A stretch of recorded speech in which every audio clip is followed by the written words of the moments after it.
This is one of those opinion pieces, if you will. I'm looking at another reason or some reasons to limit bill introductions.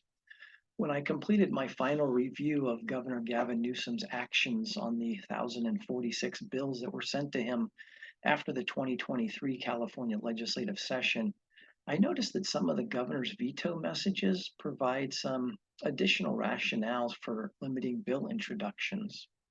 Out of 156 vetoes from the 2023 session, the number one reason for the governor's veto was budget concerns or cost pressures, so the fiscal impact.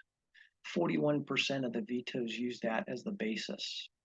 Now, that by itself is certainly not a reason to limit a bill introduction, but another statistic may provide a reason. So, by my count, just over a third of the bills vetoed by Governor Newsom likely should not have been sent to his desk and arguably shouldn't have made it through the process at all. In fact, perhaps they shouldn't have been introduced. The bases for just over one third of the vetoes by the governor this year included these three categories of interest. 18% were deemed unnecessary, 10% were difficult or complicated to implement, and 6% were duplicative of executive branch actions. So, what do those stats mean? Well, first, it means almost 1 in 5 of the bills that reached the governor's desk were, at least in the view of the governor, unnecessary. In addition, just over 1 in 20 of the bills reaching the governor's desk were viewed as duplicative of what his administration was already working on.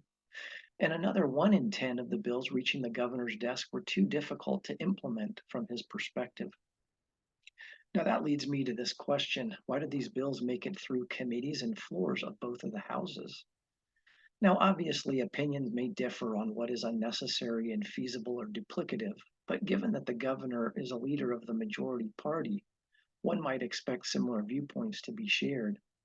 With that in mind, should the California legislative process have identified and perhaps stopped bills which are likely unnecessary, infeasible to implement, or duplicative of existing executive actions?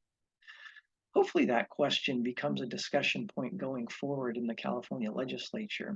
Even before those bills begin their legislative journey, it may be worth considering whether they should even be introduced.